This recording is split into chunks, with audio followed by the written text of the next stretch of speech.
Vamos lá.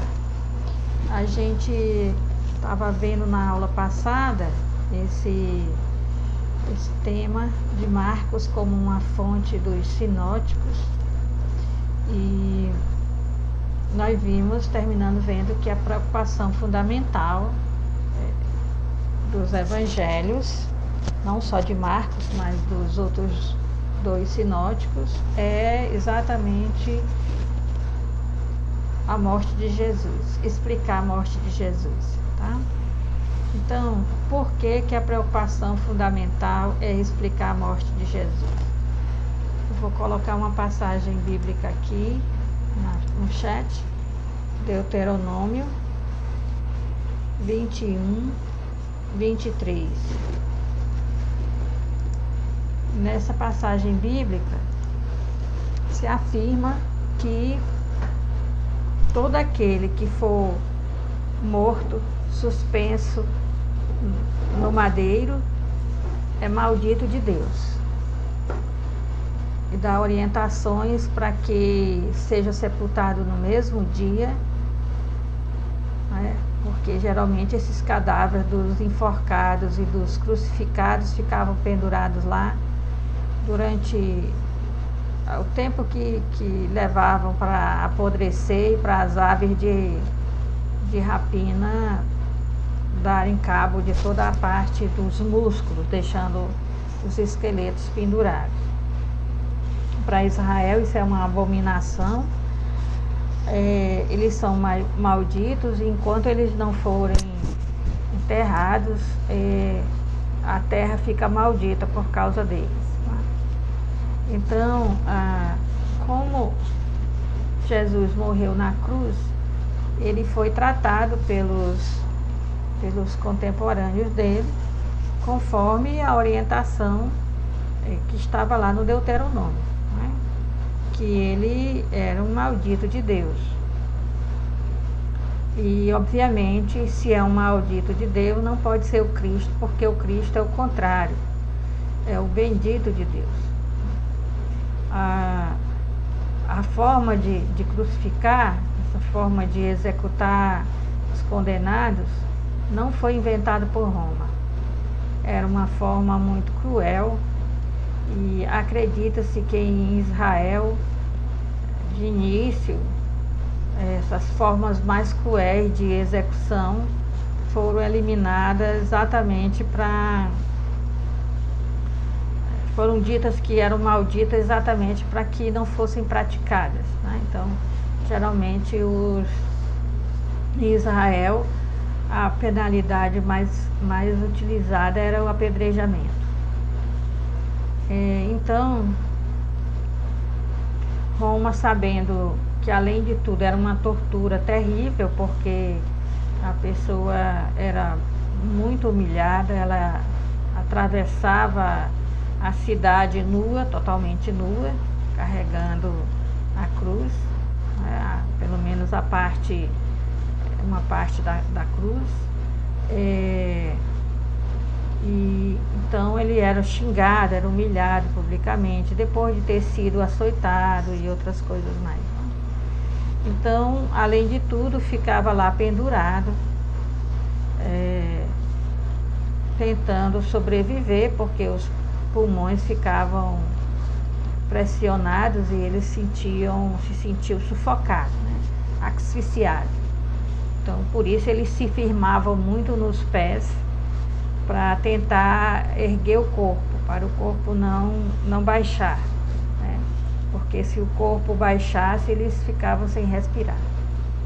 E sabendo disso, quando Roma queria parar a tortura, que geralmente não queria, né? Deixava lá morrer, lá pendurado enquanto a pessoa aguentasse. Mas aí nessa narrativa da morte de Jesus é dito que como ia começar a Páscoa, e a Páscoa é uma festa revolucionária em Israel, porque a Páscoa celebra a vitória de Deus sobre o faraó, que era o governante que na época oprimia o povo. Então se acreditava que na celebração da Páscoa anual, Deus ia também destruir o imperador romano, como havia destruído o faraó. Então era uma época que Roma tentava agradar o povo lá de Israel, né? Para ver se não havia rebelião, porque a rebelião custava sempre caro para sufocar, né? Então se fazia tudo para evitar a rebelião. Tinha até a lei da Pax Romana, que é a lei que impedia conflitos. Era proibido fazer qualquer tipo de reivindicação, de balbúrdia, qualquer coisa assim. Então, Roma aproveitou também que, além da cruz ser uma tortura física, psicológica, de vergonha e tudo mais, também era considerado uma maldição. E por isso ela aproveitou bastante desse tipo de execução para aqueles rebeldes que eram tidos pelas pessoas como sendo o Messias ou Cristo. Então, todos aqueles que foram ditos que eram Messias ou Cristo, Roma crucificou, todos eles. Não sobrou nenhum. Alguns vieram antes de Jesus e outros depois de Jesus, né? Mas todos foram crucificados. Para provar para o povo que aquela pessoa não era o Messias, que deveriam se esquecer dela, porque se foi crucificada era a prova de que não era o Cristo. E é por isso que a morte de Jesus, então, é a principal preocupação dos evangelhos sinóticos. Eles têm que explicar que, apesar de Jesus morrer na cruz, ele não é o maldito de Deus, né? E a outra coisa é que, sendo um maldito, não iria ressuscitar, né? Então, eles fizeram a experiência com o ressuscitado e eles sabem que Jesus ressuscitou. Se ele ressuscitou é porque ele não é um maldito, né? O maldito nem sequer iria se reunir aos seus antepassados, como eles acreditavam, que quando a pessoa morria, ela ia para junto dos antepassados, né? Iam formar uma família grande lá com os antepassados, tá? E é por isso que o Lázaro fica recostado no peito de Abraão, no seio de Abraão, no peito de Abraão, que era a forma como as pessoas queridas, elas participavam de um banquete. Elas participavam de um banquete, às vezes se recostando no ombro de uma pessoa querida, né? Como o João fazia com Jesus e então Lázaro e Abraão, tá? E Jesus fala que ele mesmo estava recostado no seio do Pai. Bom, então é isso, eles vão se preocupar em explicar a morte de Jesus. É dado muita ênfase à morte de Jesus nos evangelhos. No evangelho de Marcos não é dado uma ênfase na ressurreição ainda, mas é dado uma ênfase na morte. A morte é o principal motivo porque Marcos escreveu o seu evangelho. Ele escreveu para mostrar que duas coisas que antes eram inconciliáveis estão juntas no mesmo homem. Não é possível que alguém seja crucificado e seja o Messias. Então ele escreveu para mostrar que Jesus é o Messias crucificado. Explicar isso tudo. Então ele vai dizer que aquilo que os seres humanos fizeram é uma coisa e aquilo que Deus fez é outra coisa. Os seres humanos crucificaram Jesus. E crucificaram, ele dá os motivos: a inveja, a rejeição, né? a ganância, o poder político, etc. E Deus acolheu a morte de Jesus como uma oferta, como algo a se ofertar. Esse tema não vai ser muito trabalhado ainda, nos evangelhos, ele vai ser mais trabalhado na carta aos Hebreus, que vai falar que Jesus é a vítima do sacrifício e ao mesmo tempo é o sacerdote, né? Mas aqui já está presente isso de que Deus acolheu a morte de Jesus como algo em favor de todos nós. Então, a cruz era o terror, a principal arma de terror. Ninguém jamais iria pendurar uma cruz como um pingente no pescoço, né? Porque a cruz era a arma de tortura do dominador, do imperador romano. Mas, como Deus acolheu aquela morte como uma oferta de vida e em nosso favor, então essa oferta de vida se plenifica e ressuscita. Então, a ressurreição de Jesus é a resposta de Deus àquela violência que os seres humanos fizeram com o seu filho. Então, dado um grande destaque, principalmente em Marcos, para a morte de Jesus. E ele coloca aí as duas ações, dos dois tipos de autoridade. A ação das autoridades judaicas, que fazem um julgamento, né? Uma prisão e um julgamento por calúnia, né? Um julgamento falso, em que Jesus é caluniado, e ele é levado para as autoridades romanas, porque só as autoridades romanas podem crucificar, para que seja crucificado. Jesus, no Sinédrio, é condenado por falar mal do templo e da lei de Moisés. Mas isso não dá crucifixão em ninguém. Ninguém é crucificado por causa disso. A cruz é para os rebeldes, para aqueles que querem derrubar o império. Então, eles têm que transformar essa acusação de Jesus em outro tipo de acusação, uma acusação política. Então, aí vão dizer que Jesus quer o lugar do imperador, quer destruir o império. É um rebelde.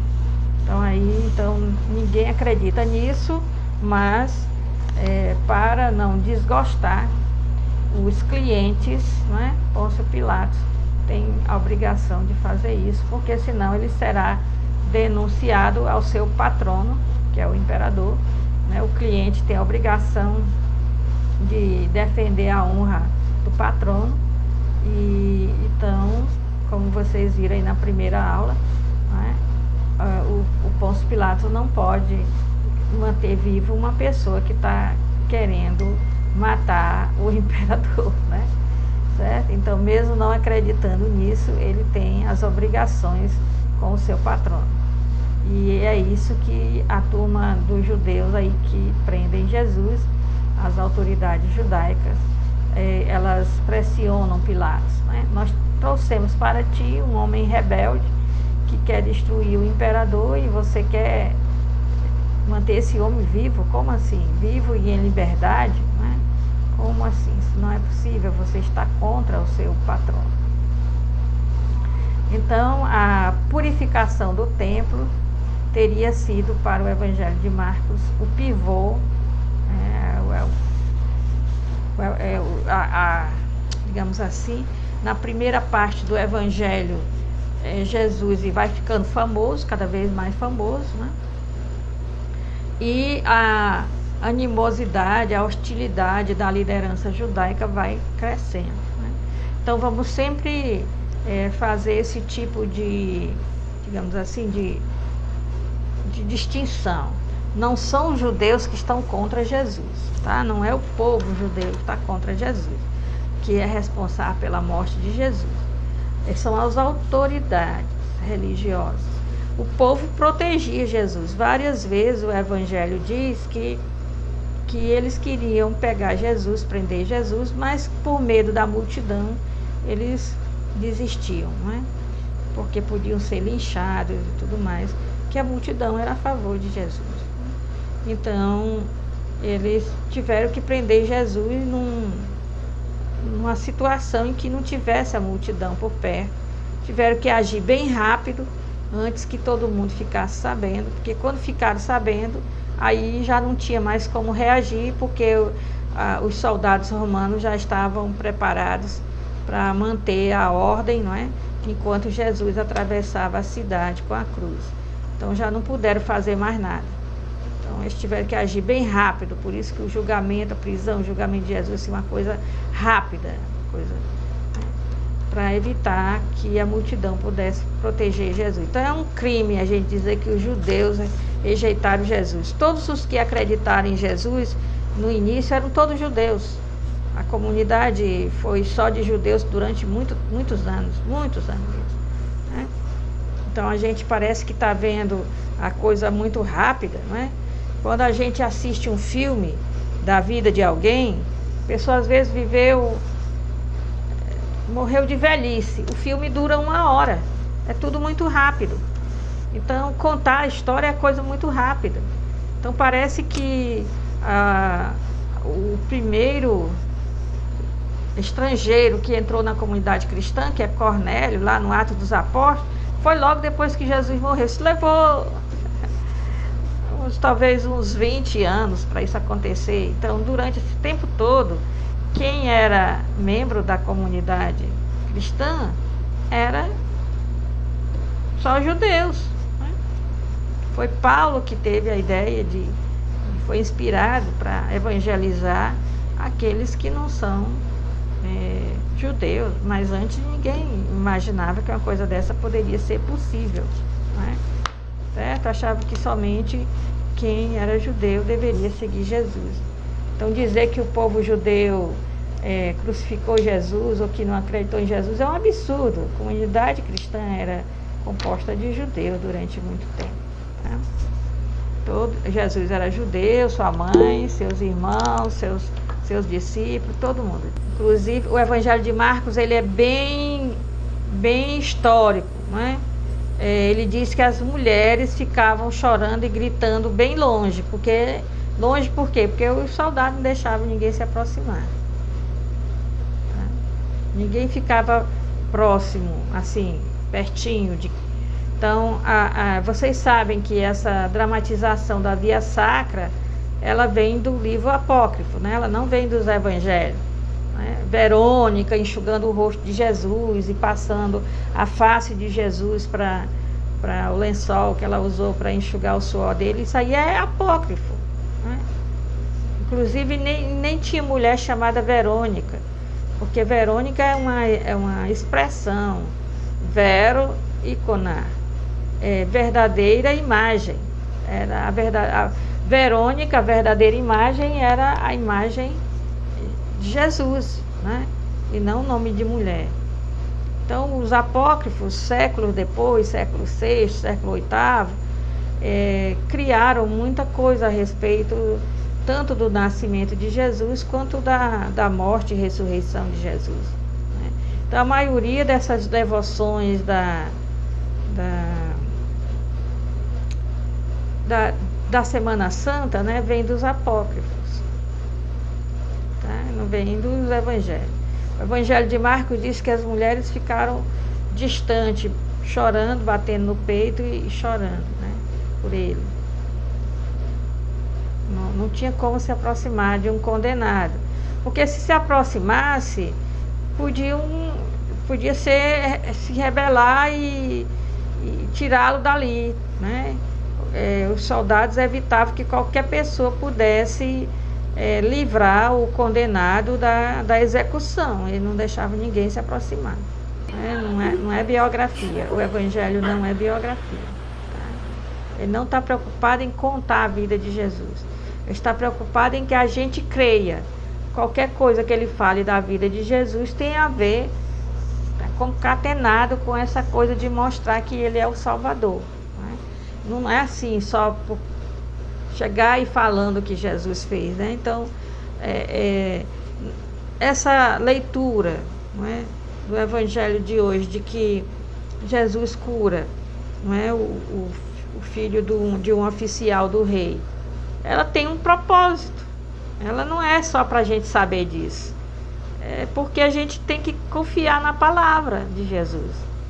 Ela só é contada por isso, para nos mostrar que a gente tem que confiar. Por mais difícil que seja, tem que confiar. Porque essa palavra de Jesus, ele cumpre a palavra dele, né? Então a gente tem que confiar, é só por isso. Não é para dizer que Jesus tinha poder de curar o filho do centurião, não. É para dizer, você aí, é o centurião, você tem que confiar naquilo que ele diz. Ele não disse que vai fazer tal coisa, então ele faz. Talvez não faça do jeito que você espera, mas ele faz. Então não foi para dizer, Jesus, olha como ele era poderoso, ele fazia assim e as coisas aconteciam. Não é para isso. Não é, isso aí já foi feito, né? Isso aí está lá no passado. Jesus já fez isso, já está lá no passado. Ele quer saber se essa palavra me toca, me causa um impacto. Então a forma como é contada é uma forma para me causar um impacto, para que eu possa crer na palavra de Jesus, confiar nele, né? Acreditar que ele mantém a palavra. Só por isso. É um testemunho de fé, né? Um testemunho de fé. Então, essa coisa toda aí vai, né, mostrando que Jesus também não fazia exceção de pessoas. Aquele homem é um funcionário do rei, né? O que está pedindo ajuda. E Jesus ajudava todo mundo, não tinha preconceitos, acepção de pessoas. Então, não é assim, deixa eu contar a história de Jesus, não é assim. Para que as pessoas possam ter fé, eu tenho que explicar que Jesus não é um maldito. Quando eu explicar a morte de Jesus, eu posso falar que ele ressuscitou. Mas aí eu vou também dizer que ele morreu por causa de uma trama que fizeram para matá-lo. Foi tramado para matá-lo. Né? E por que foi tramado? Porque ele incomodou, porque ele fez críticas ao modo como eles viviam a religião, como eles entendiam Deus, como é que eles excluíam as pessoas da fé, né? E estavam gananciosos, estavam usando a religião para ganhar dinheiro, né? Então isso aí incomodou. E por isso ele foi morto. Não é porque ele fosse um malfeitor. Ele foi... Quem era morto na cruz era muito mal afamado, né? Muito mal falado. Então ele não era um malfeitor. Ele era uma pessoa boa e tramaram contra ele. Tem que explicar isso para pessoas que não conhecem Jesus. Então, hoje em dia, as pessoas têm a coisa lá com a morte de Jesus, mas as pessoas não queriam nem ouvir falar nesse negócio de crucificado. Nem ouvir falar. Elas nem ficavam para escutar quando alguém ia falar de um crucificado. Então, a preocupação mesmo é com a morte de Jesus. Explicando a morte de Jesus, o resto está resolvido. Então, ele vai mostrar que a morte de Jesus, ela foi consequência de que Jesus foi incomodando, e aí eles foram ficando com mais raiva, e decidiram que iam matá-lo, né? Certo? Então foi isso. Não é porque ele era um bandido, né? Então essas coisas todas tinham que ser explicadas.